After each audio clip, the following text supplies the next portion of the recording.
โดยกับสบายดีและสวัสดีเด้อพ่อแม่พี่น้องเบิดสุขคนเนาะบรรยากาศตอนเช้าพี่น้องใกล้สิฮอด8 โมงเลยกับบ่ถึงขั้นว่าเช้าหลายนะพี่น้อง3 โมงเขาเวียกเขาการพอดีออกมาตาทานพี่น้องมื้อนี้ก็สิเป็นมื้อมุงหลังคาตูบแม่ตู้ค้ำอะไรพี่น้องเอ้ยเมื่อวานนี่มันลมแฮงมันลมก็เลยบ่ได้ขึ้นมุงเบาเก่งว่ะแต่มื้อนี้แหละแต่ว่าจุเพิ่นยังเมื่อกินข้าวอยู่พี่น้องเพิ่นนั้นจุเพิ่นมายามเบ็ดยำรอบจุเพิ่นหั่นแหละพี่น้องตามภาษาหาอยู่หากินจุเพิ่นชีวิตประจำวันจุเพิ่นหั่นแหละพี่น้องเมื่อกินข้าวซะก่อนข้าวเช้าเลยก็ออกมาพอดีท่ากันเพื่อมาบ่าวพามีออกมาใครก็เพื่อกินข้าวกินน้ำพี่น้องล้างถ้วยล้างบวงเฮ็ดเวียกอยู่เฮือนน้ำนี่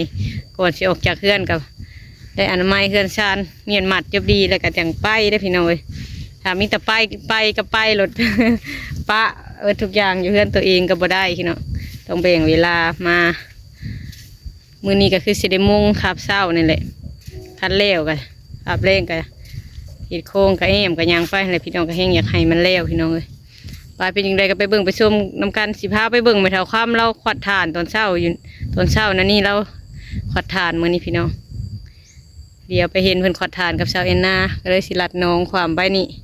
พอเสร็จน้อยมาตุ่มน้องไผ่พี่น้องไปเบิ่งนำกันย่างลัดความมานี่แหละพี่น้องพอทั้งตูบน้องไผ่ภาคน้องเบื้องนั่นตูบสาน้องหน่วยเดียวกันนี่แหละพี่น้องนี่เด้ตูบเบื้องนั่นน้องหน่วยนี้มันสิอยู่ลุ่มพี่อยู่ลุ่มพี่คนละภาคน้องเราไม่เท่ากำลังขวัดฐานกับสาวอันนาฝนตกเลยน้ำก็ขึ้นมาเขาเทิงพี่แล้วพี่ตักเอาน้ำก็บ่ลงเหลึกปันใดเป็นกำลังขวัดฐาน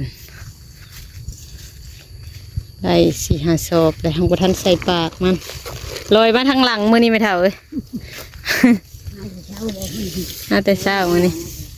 โอ้ยมาแล้วไปตูบเขาน้องไผ่แล้วกันมาโหลมาทางเข้มนองพี่ขัดจักเถื่ออะไรไม่เท่าเตานี่นะแล้วก็ขัดเถื่อเดียวนี่กำลังเริ่มขัดมือนี่พี่น้องเลยอาภาเพชรตะลูอัดดังนะพี่น้อง สบายดีได้ไหมเด้อสบายดี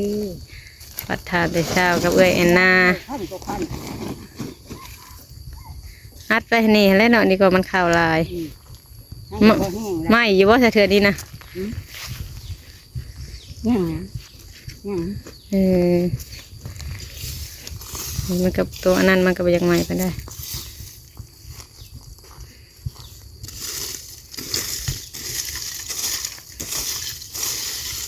มันจะตีนแห้งแล้วดำฮะตีนแห้งแล้วตีนคือเขาคือดี ว่าสิพากันมามุงตูบอะไรมือนี้ที่เพิ่นยังเมื่อกินข้าวครับน้องลาตีเบาเก่งเพิ่นมายามเบ็ดเพิ่นไปหน้าบ่มาแล้วเขาเมื่อกินข้าวคือว่าได้ปลาโคจักโตแหละเพิ่นขังไว้อยู่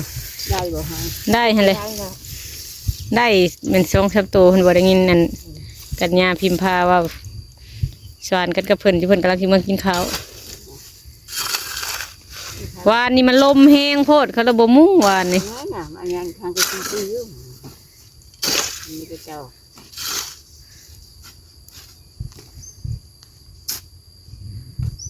ทานไม่เท้าทางนั้นกับเตาปลาบนหอมนี่ปลาบนบ่เอาใหญ่ไปได้นอกหอมนี่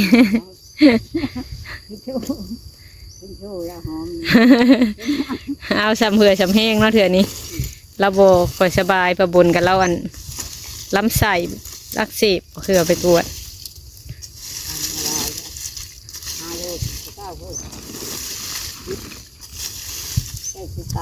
ตะกี้ยังได้80-100พุ่นแหละแต่ละเตาเราเนาะ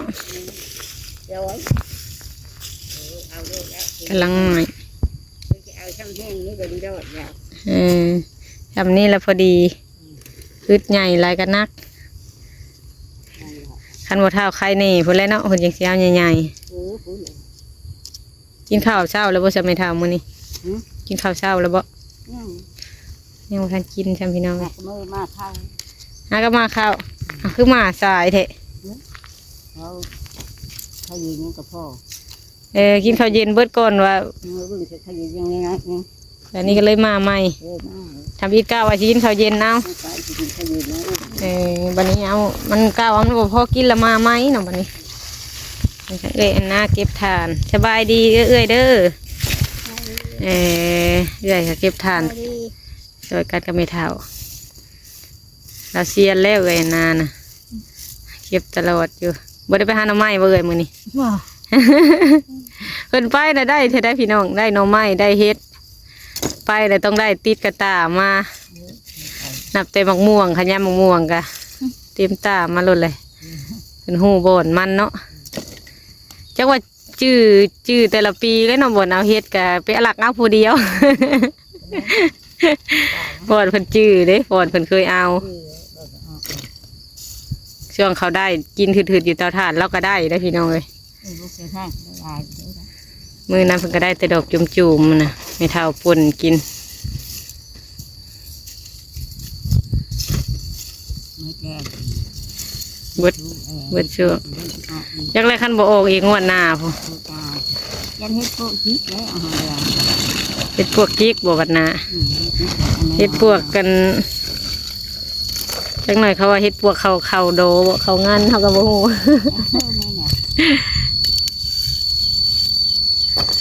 เดี๋ยวเฮาคืนนี้เมื่อก็บ่ได้เฮ็ดกินหมกปลานั่นแหละหมกปลาน้องไผ่เอาให้แล้วก็กินหมกปลาเฮ็ดแต่1ข้าวอุ่นข้าวเย็นแต่ก็กินแล้ว ถ้าเรากินนกปลาเนี่ย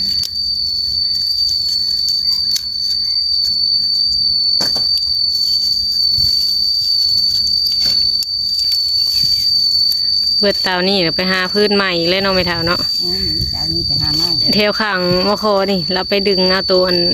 โตมันอันนั้นมันเท่าไหร่ ทั้งมือโคนี่จ้ะง่างดีเราถ้าใจอีกอย่างนี่คือน้ำมามากเลย ทางใดน้ำมันเข้าบ่ น้ำอันมันถูกทาง เออ ได้ไม่ได้ไอ้ย่างมันเป็นวุ้นย่างลายอยู่เลย เออ ถ้าอันทางคุกบุกแค่นี้ เออ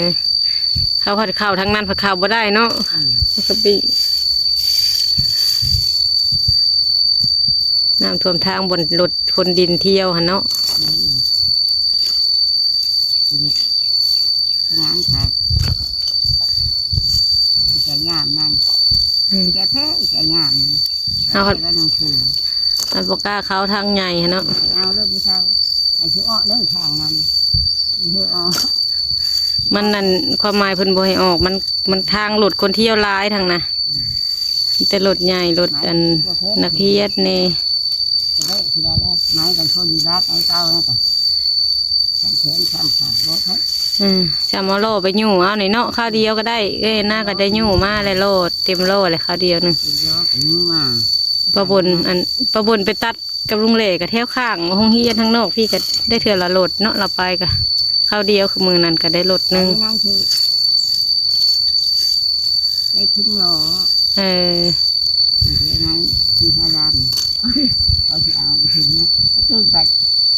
นี่เองเนาะคนเมื่อแท่งก็บกให้2 คน เพิ่นเห็นคนมาเลยระยะบ่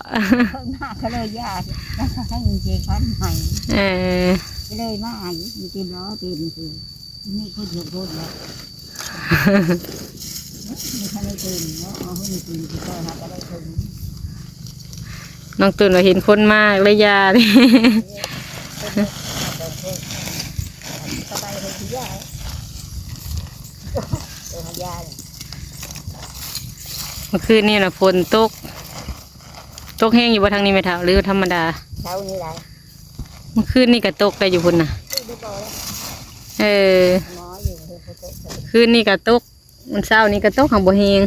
เรียนโต๊ะ เช้านี่ก็ตกอยู่ของบ่แห้ง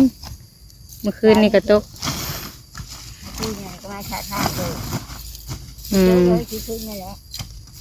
ใครอยู่บ่ฮ้อนปานใดมื้อนี้มันครึ้มฝนนี่บ่แดด คนเช่าแล้วยาที่เรื่องคัดต้อ เช้านี้นั่นได้ เช้านี้เครื่องทุกคุณหาน้ำแข็งเนี่ย ใครแต่มันบ่แห้งเนาะ มันลินลงมาเช้านี้คือหยกหนึง ดีเลย ไทยก็สาวน้องทงก็กำลังสิชุดทางนั้นกับประบุญ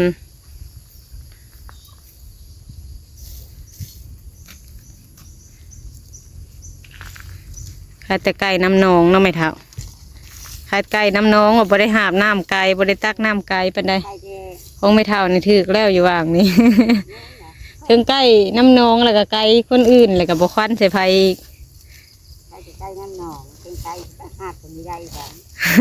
ทำหน้าได้แล้วกันตรงลงไม่ได้แล้วพึ่งมันไม่ได้ด้วยไงกระตุ้นคือจะเก่า เวลาเอาสิโยลงผัดยากเนาะ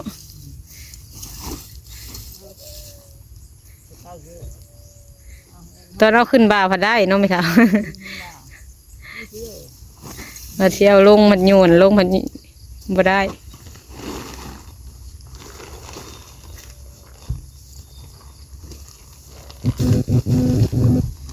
ไม่เท่าก็หน้า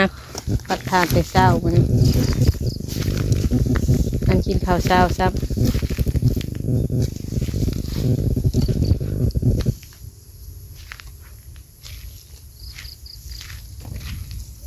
เพราะว่าซุกนี่กำลังพื้นเพิ่นกำลังได้กำลังประมาณของลูกปะนางกำลังได้ประมาณหลดหนึ่งกระหันกับตัวพื้นเก่าแล้วก็มีโดนใหญ่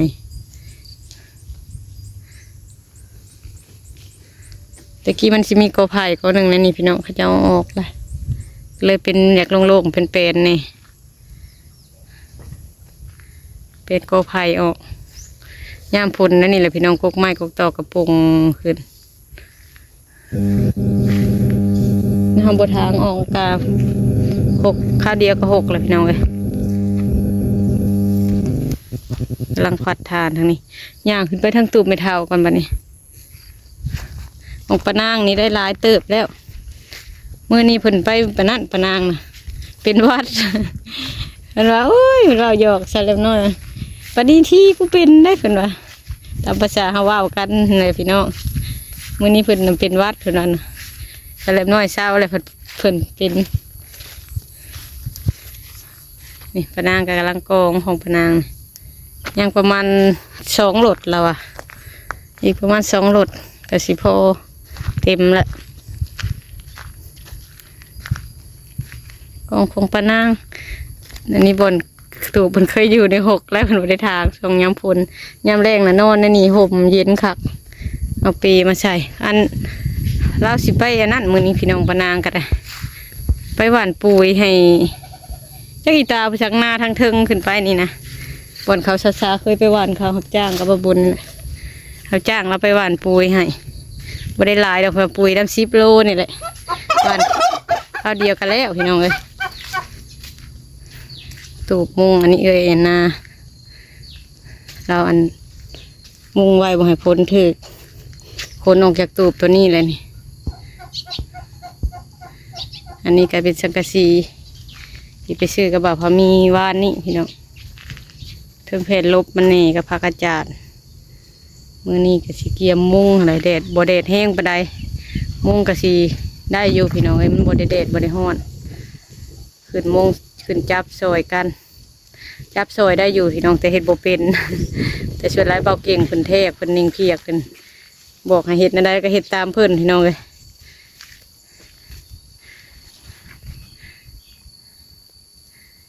ถูกเม็ดตูคำปะทาคุณกับเม็ดเสมอยไกลมาเห็นเราอยู่ในตุ่มเลยพี่น้องท่านบ่เห็นเพิ่นไปหาพื้นมึงเลยบ่ทันไปอันนั้นไม้ตูบเรามากับเป็นเบิดพี่น้องเลยทางน่ะเป็นเตือนแล้วกำลังเริ่มทางลงทางนั้นอย่างนี้เราว่าสิเอาเตาถ่านเราไปทางนั้นเพราะว่ามันไกลกับตูไม่เท่าคำนี่กับทางนั้นมันยังกว้างหลายนี่นี่มันอาทองแม่น้องทงเพิ่นก็ว่าสิมาเผาอยู่พี่แล้วเพิ่นว่าสิเฮ็ดทางนั้นแล้วมีเตาเก่าทางนะทางกกแดงตัวนั้นลุ่มตัวปลาโคลงไปทางนั้นมันเคยมีบนเขาเฮ็ดถ่านหลายเตาอยู่พี่น้องผ่านมาแต่ข้าวอันกับพ่อน้องทงเพิ่นแหละเฮ็ดนำกันตะกี้นะทางนั้นค่ะพอบนว่าคันทางลงไปมันมีเตาเก่ามันเลยมีขี้เลื่อยเก่ามันบ่ยากพี่น้องเลยมีแต่หาตื่มเด็กหน่อยก็ได้แหละ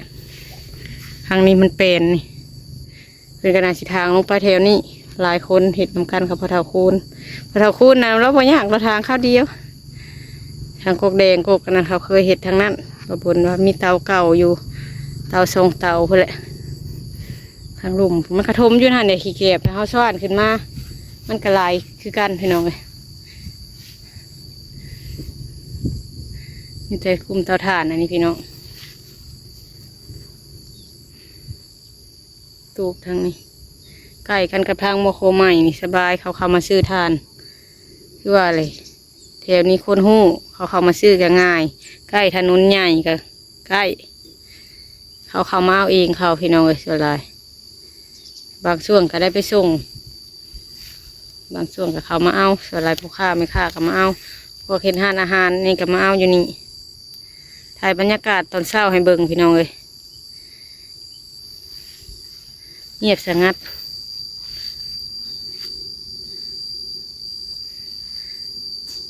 พอเท่าคูณกันยังสีเมื่อเอารถอยู่พี่น้องเราเขามาคอยเบิ่งตูบเบิ่งเฮือนเราเมื่อเอารถไถพวกเขายังยืมรถเราไปไถหน้าเราอะพวกเขามาไถซอยมาเฮ็ดซอยที่เขาบ่มีรถแล้วเขาก็เอารถเราไปไถนะพี่น้องแต่บัดนี้เวลาเราแล้วเราเขาไปไถบัดนี้เขาแล้วพูดเลยบัดนี้เราจังสีเมื่อเอารถไถแล้วก็มาพร้อมกันก็ไม่เท่าหนองแก้วกับเมียเรามาเฮ็ดเวียกเขาทานหาอยู่หาเงินหาข้ามอยู่พี่บัดนี้ดำไห้ดำนาปะไว้แล้วก็ได้มันยามเกี่ยวแล้วก็เมื่อเกี่ยวเอาจังใดคลิปนี้ก็สิขอจบคลิปก่อนเด้อพี่น้องขอบคุณเมื่อทุกท่านที่มาให้กำลังใจเด้อพี่น้องเด้อสำหรับคลิปนี้สารน้อยโคราและเด้อพี่น้องเด้อขอกล่าวคำว่าสบายดี